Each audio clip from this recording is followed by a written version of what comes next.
What's up? And welcome to the Mischief and Marriage podcast.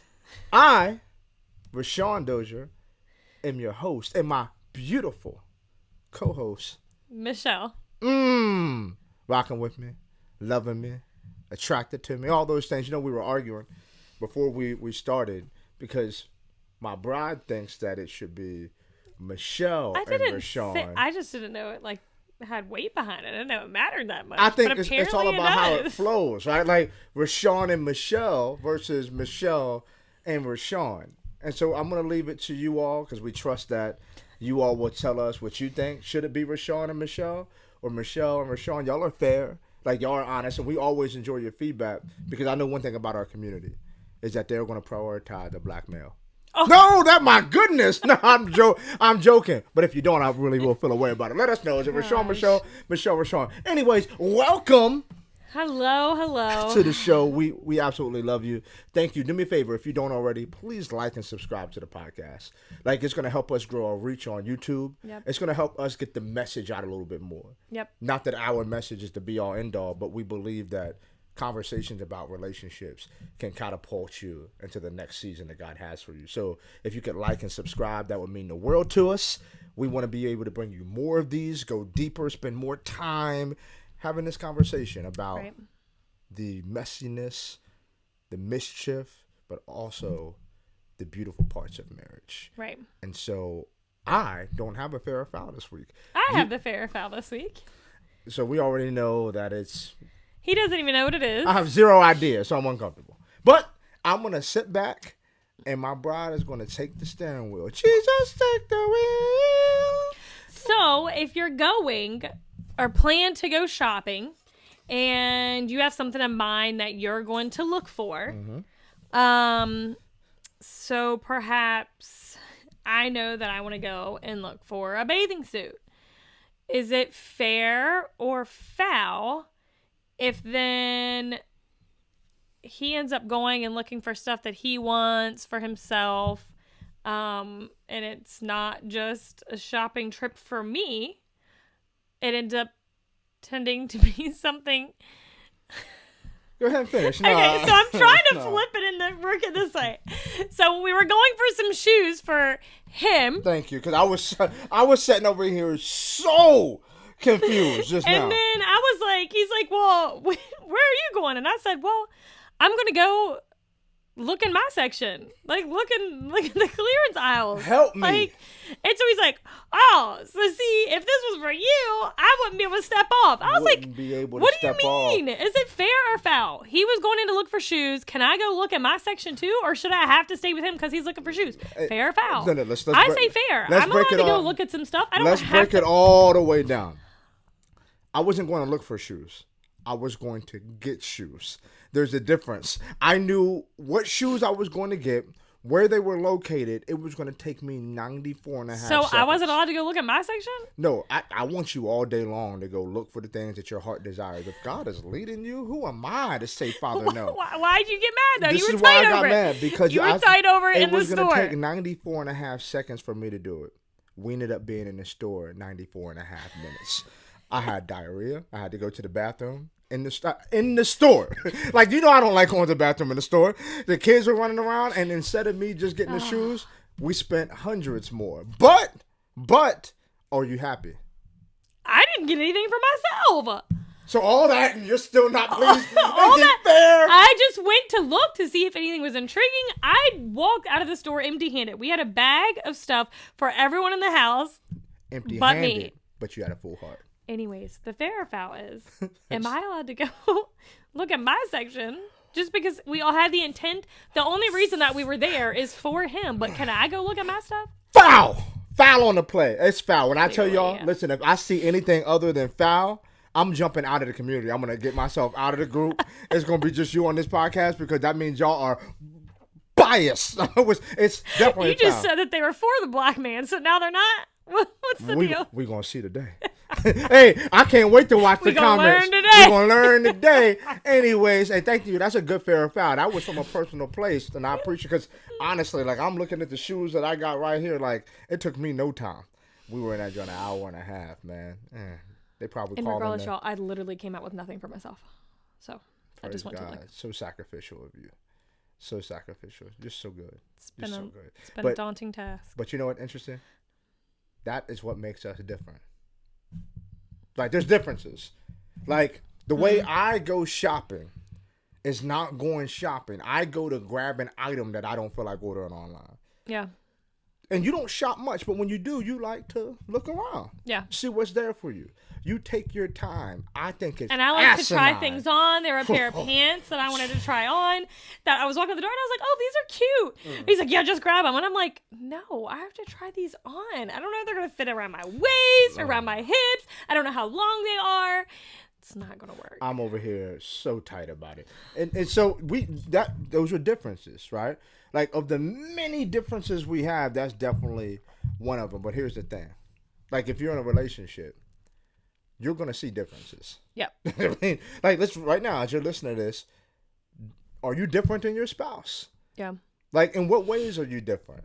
Like, differences is actually something special, but it depends on how you look at it. I jotted this down not long ago, babe. I said, if you leverage differences properly, they can develop your relationship instead of devouring your relationship. That's good. If you leverage them properly, they can help develop your relationship, add substance, uniqueness to your relationship instead of devouring your relationship. But it really depends on how you look at it, right? Well, yeah, I like even say that. I thought you were going to say if you let them develop instead of divide and not devour.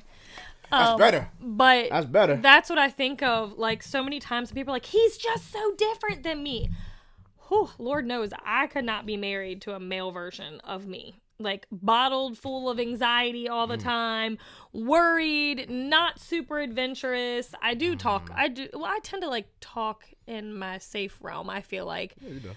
But I don't want a male version of me. No. And so I feel like when people are like, he's so different, he just doesn't get it. Instead of pointing out that difference, isn't there a part of where like communicating and maybe learning to deviate and do something? Maybe that's the reason that God brought you guys together, because they're saying, hey, you want to do it this way, but maybe you shouldn't spend all of your money on this adventure. Maybe you should reel it in a little bit. That's good. And maybe instead of jumping off the boat, you make sure that there's an anchor in the ground before you just jump, because you don't know if the boat's going to stop or keep moving without you. Like, the way I know that you're like giving examples, but what you're saying pretty much is there has to be somebody with the details while there's somebody else up in the clouds, right? Absolutely. That's us, though, right? Like, you're the person who's more detailed. You're going to ask more questions, and I'm the visionary. Like, we can go over there. I don't know how, but I just feel like we are, but those are differences. Let me ask you something. Every day, what do I go outside and do in the backyard? I grab what and I go clean up what? The dog poop. You could grab the shovel and the... Selfless. I, Rashawn Dozier, clean up my dog's poop every single day as a service to my family so they don't step in it. Amen. Okay. No. Listen, okay. I said it for a reason. I was looking as a service. And then if I were to it is true. You do that. If I were to grab a magnifying glass, right, and I went out back and I was looking for earthworms, but instead of looking for earthworms, digging up some dirt, looking at earthworms, what if I just held that magnifying glass over top of a pile of Zuri's poop? What do you think I'd see? Poop. Well, depending on what he ate, it might see. But I would see poop. Y'all are like, yo, Rashawn, you're gross. But what I'm saying is that's true with anything that you hold. I'm not following where you're going, so I'm waiting to see where you're going. It's that's like that with anything you hold a magnifying glass over. It'll just be larger. If it's just gonna get bigger, I'm gonna see more of that thing. So if I hold the magnifying glass over poop, I'm gonna see more poop. If I hold it over top of earthworms, I'm gonna get more earthworms. If I hold it over top of what makes my spouse awesome, I'm gonna get more of those things. But we tend to, in our relationship, take the magnifying glass and hold it over all the differences that we don't like. Yeah. All the things that we don't want to see more of. And I spend all my time magnifying the differences, and I see how they're dividing us instead of uniting us. And so I guess feel like it always comes back to like, are we gonna be right or get it right? Ooh. And instead of seeing your difference as something that would maybe compliment me or help navigate me through whatever situation, I'm willing to say, my way's the right way. My way's the best way. You should do it my way. Just because you're thinking different. I love that. I think that's we're just talking, right? Like if y'all are taking notes, and if you're thinking about it, we're not on notes right now. This is way off. It's not what I had. I just think when it comes down to it, I love what you're saying. It's like at the end of the day, if you are taking notes, jot this down. Your relationship is going to be full of differences. Oh yeah. Your relationships are going to be full of differences. Well, a couple of things that I had written down was women tend to be, you just said it, women tend to be detailed and men tend to process. This is not everyone. It's just saying it. They tend to, or majority. Men process internally. They need a minute to process. They don't read intuition. They are not mind readers. So learning to say what you need and being in detail. So I think oftentimes just with differences there, this is back onto our notes, well, my notes, and differences is just how men and women operate in general. I know oftentimes, like, I will come home from maybe a girl's dinner and say, we did this and we stopped here and I had this to eat and this for an appetizer and we had this for a dessert and we kind of talked about this and we laughed about they that. Only had half the bottle of ketchup filled up, and Chelsea said something to him, and when she said something to him, the lady at the table next to her, she was talking. I'm like this. Oh, if I had a 4-story house, I'd jump all off the roof. details, and then when he has an outing, like he has some of his men retreats, and he comes home, I'm like, how is it? Yeah, babe, man, it was impactful. Like, it was really good. Like, we got into some really good conversations and baptized a man. And I'm like, wow. Like, where's the details? I just told you everything. And this is like 3 days worth, and I'm like a 3 hour worth. And it's just the differences. One, I think, in the way that men and women are wired. Well, if you're not careful, you will think that your differences means that you have no compatibility. Your differences are the division of you. Come on. So, like, as opposed to looking at it like I'm not interested in sharing with you, or looking at it from the standpoint of like you share too much, it's just how you're wired. Do you remember that thing that we heard some years ago? And I allude back to it often when I get an opportunity to. Is men are waffles and women are spaghetti. Yes. Right? Like that, I tend to think about that from time to time because I'm like, that's exactly what you're articulating is men are waffles, women are spaghetti. Rashawn, what the hell are you talking about? I'm hungry. Yeah, break that down since you already got into it. Yeah, I was going to hold it, but since you want to hear it, baby, let me holler at you real quick. Oh, man, if you think about a waffle, Eggo.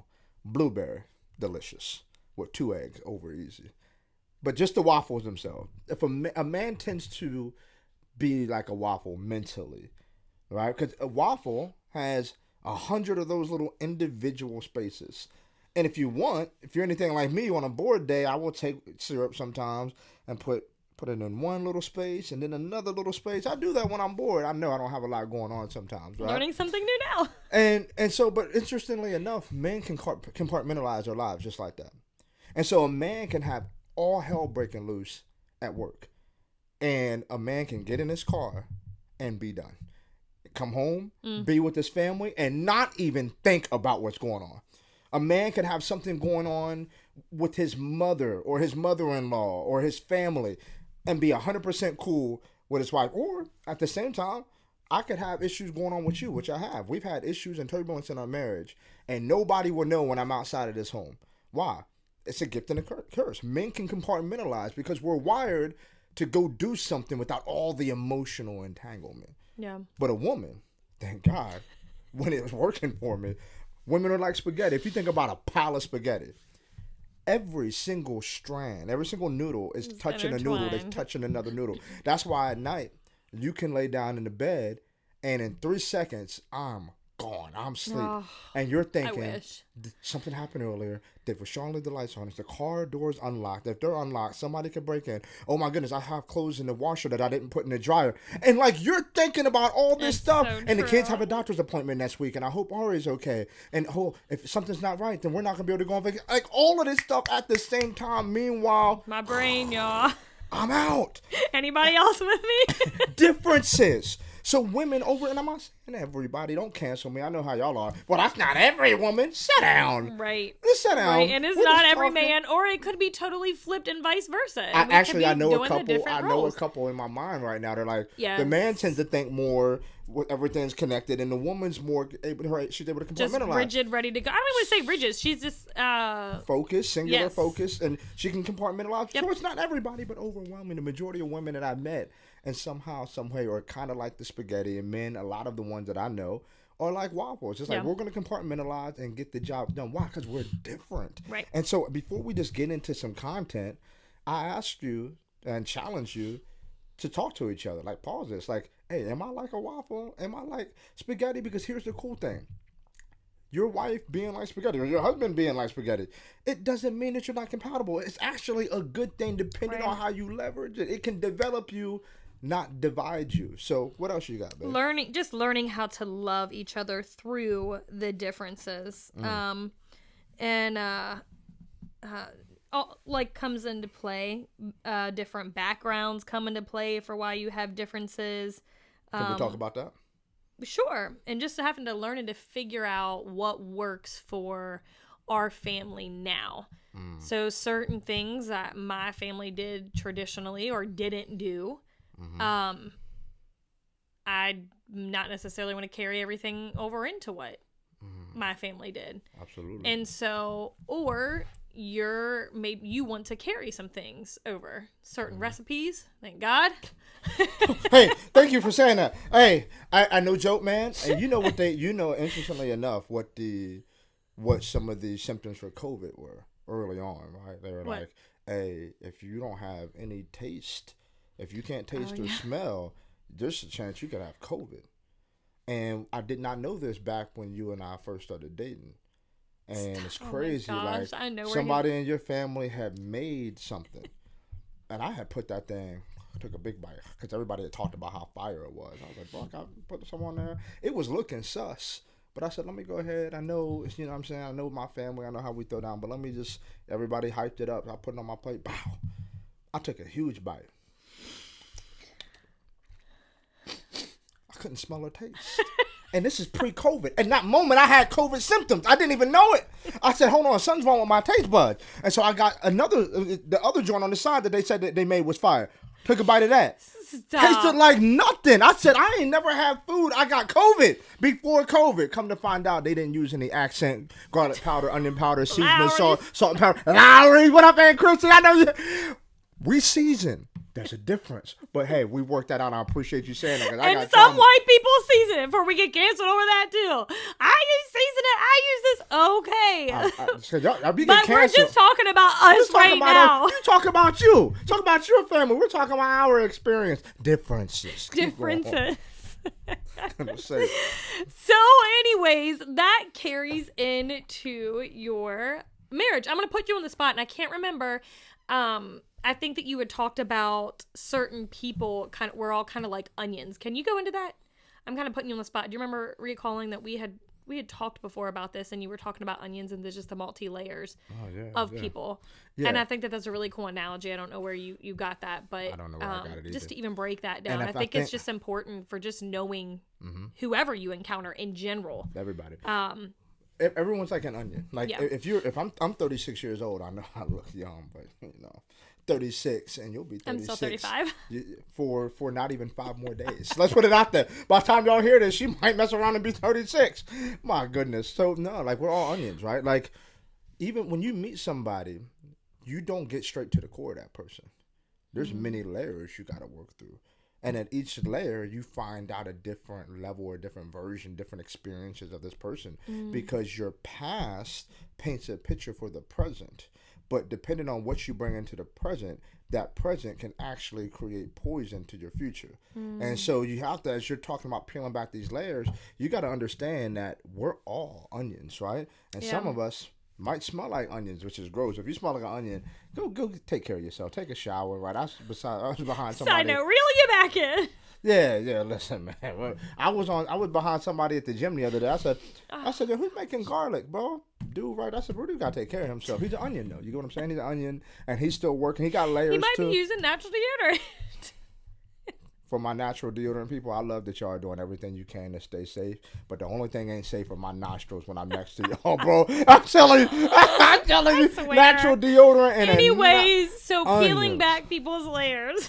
Peeling back layers and understanding, man, I think that's part of the process with your spouse. Like, you get to know your spouse deeper and on a different level. And such an intimate level that no one else gets to.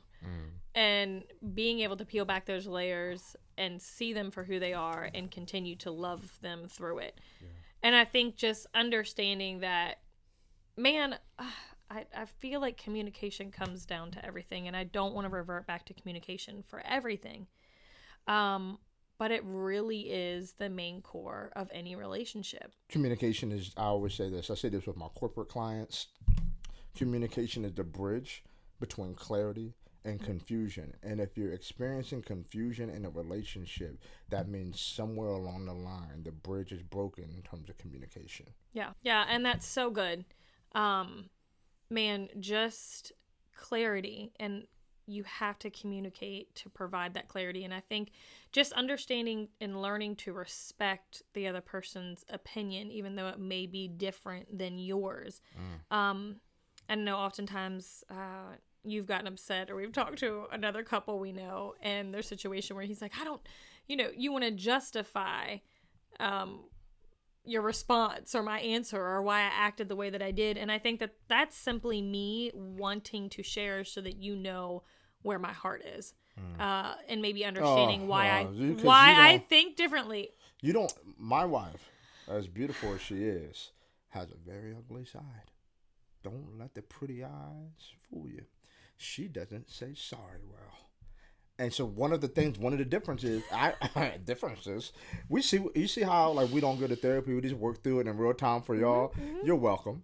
And it's interesting. And I'm saving you money, so you're also praise welcome. God. But we're just going to spend it at the store. So it doesn't matter. You get what I'm saying? Again, y'all, I got nothing. What is in this cup? Coffee. From earlier? Yes.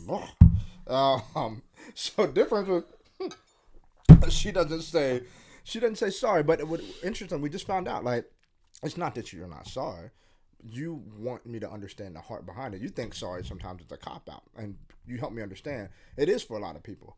You watch a politician apologize and not be sorry for something. They just read off. I think being sorry for something is actually show or expressing that there's going to be a change, and you're just not going to repeat the same behavior again to that's just not say true sorry. For politicians, just sorry. I know, but that's why I'm like, the word sorry is like, okay, so now it's up off of me, and you have to forgive me because I said sorry. But I'm not going to change the way I act anyways, so I'll say sorry again the next time. You're saying the best apologies change behavior. Yeah. Don't tell me you're sorry. Show me you're sorry. Yeah. By changing and not allowing that to be a pattern that continues to repeat itself. Right. You see how I know these things? I know you're attracted to how I just said that. Mm-hmm. That was good. I'm sorry. That was good, babe. I'm sorry, baby. But hey, I'm changing for you. For the That's better. great. Differences. I'll accept your apology. Let me make it up to you. Okay. Hallelujah! Differences. Hey, so differences. I think one of the main differences, like if we're going to talk differences and where it really begins to divide relationships, it's not necessarily in the style of clothes we like or the food that we eat or the music we listen to, but it's foundational in terms of how do we feel loved. That's huge. Yeah. Because I feel love completely different than you. And so some folks in a relationship are like, I'm giving love. And when the spouse says, I don't feel love, I don't feel seen, I don't feel honored, it's like, whoa, I do these things for you. Learning how they feel loved clearly is important. And that might be the easiest part. What the hard part is learning to love them through their differences. Mm-hmm. And good. So when you respond this way or that way, I have to learn to accept and value your differences versus, again, causing a division within our marriage or relationship. I have to learn to understand. It's a lifelong commitment that we made. So, again, maybe it's me sitting back and peeling back another layer of that onion that I need to figure out. Maybe why are you responding this way? And empathy. But it's you saying, just you doing something that you said earlier. It's you not looking at me to do something different, but you looking at yourself and saying, how can I see it differently? You're saying, I would rather get it right than to be right. And so many folks struggle with that one concept, that one problem, where pride's at the core of that. It's at the root of that. People want to be right so bad. People want it their way. Come on. They think their way is the best way, always. And they want to be so right that they're getting it so wrong. And not looking internally that there may be a different way. We can get across town to Dairy Queen, but there's multiple different routes to go there. We love pizza. We've been to some of the best pizza spots in the country.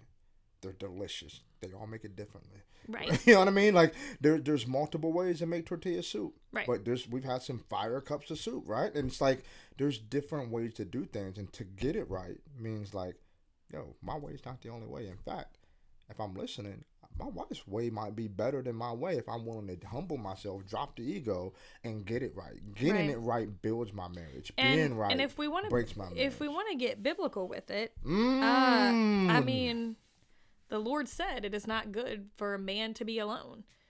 And so I gotta ask him about that. And so if he intended for us to just get it right and be right by ourselves all the time, then he wouldn't have created 100% woman, or wouldn't created a spouse, or wouldn't created the helpmate. And so I think where we're going with all of this is really learning to embrace, peel back the layers, sit back, have a conversation, communicating with each other, and learning how to navigate their differences, but not seeing it such as a roadblock, seeing it as a different roadway, and seeing it as a different... Woo! Not a roadblock, but a roadway. Your differences may be the detour for your destiny. Oh, there you go. You see what I'm saying? And the only reason because you took write that one down. No, you took me there. When you said might be a roadway, you see your differences. You're not on the road. What your differences do? I'm on the road. I'm going to get there this way. But then when you see that detour sign, you get upset because you think it's taking you out of your way. Yeah. But rather it's taking you the best way because there's construction or something going on that road that you shouldn't be on. So it takes you another way. Just like that 4 ways closed down there. You see that detour? Yeah. There's a way for you to get there. And I think that's what it does is God brings us together and he says, yo, you're not going to get there this way. You're not getting there this way. You're going to get there this way. Yeah. And your differences is the woven together. Woo! Somebody drop an offering, and we got to drop a cash app or something. I'm telling you, you spitting right now, but I love that. Let's keep it there. Let's not. I think what we do sometimes is go woven together, but knowing too that is your helpmate. That is the person that is essentially helpmate. That is the person essentially on your team.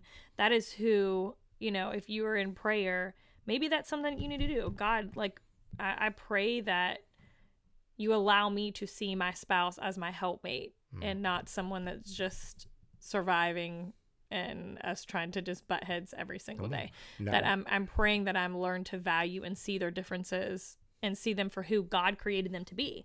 Because maybe you need to be around your spouse to see some things a little bit differently. And maybe sometimes that's God nudging you. But I always say it, like holding the mirror up to yourself and really evaluating what you can do to see in your marriage and learn to navigate the differences and love them through them. I guess is the big thing. What's that thing that we saw recently that said, you'll never get the spouse that you want if you don't learn how to love the spouse that you have. Yep. And so I want a greater version of you. I know that's going to be me being a better leader. I know you want a greater version of me. It's going to be you being a better helpmate. But you'll never get the better version of me unless you learn how to love the current version of me. I'll never get the better version of you unless I love the current version of you. And that's respecting, loving, and just valuing your differences as a woman. So that's what we want to do. We're not going to talk your head off. We want you all, we challenge you. Sit down and write down your 5 differences right now? Like, just take a moment, write down those. And it might be the ones that annoy you right now. It might be the ones that are just driving you insane, that they're always mouthy, they're always having something to say, or they're all continually being defined. It doesn't always have to be like their differences. Oh, it doesn't have to be like rainbows and butterflies, because that's not real marriage.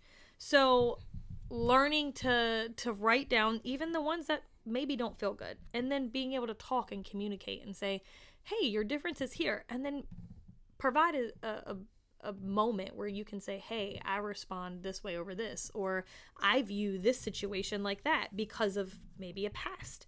Maybe my family did it this way. And so I think just communicating, I hope that we provide information that when you are done watching or listening, that you can sit down and it's something that you've taken a note or two on, and you can sit down and have a conversation with your spouse.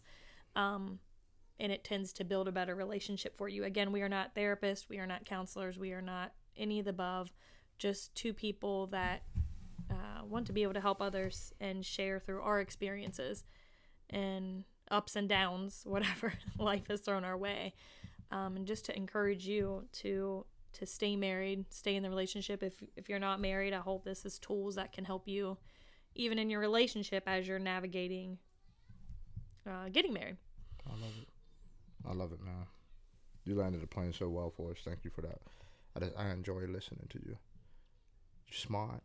Just learning from you, baby. Learning from you. You know, I ain't going to say nothing. You know what I mean? Hey, we invite you once a month. We go live on Zoom with our community. We invite you. We're going to drop the link. You'll see it in the description on our YouTube, in this YouTube video, on this podcast. Join us. It's free, but once a month, we want to come together and have unfiltered conversations, go deep on marriage, relationship, family, so on and so forth. And it's just great to be around people who are on this journey of marriage. So we love you. Thank you for rocking with this. Thank you for joining us on the Mischief in Marriage podcast. Write down your differences. Yep. And remember, it's free content. Like and subscribe and share. And share. We love you. Peace. Bye.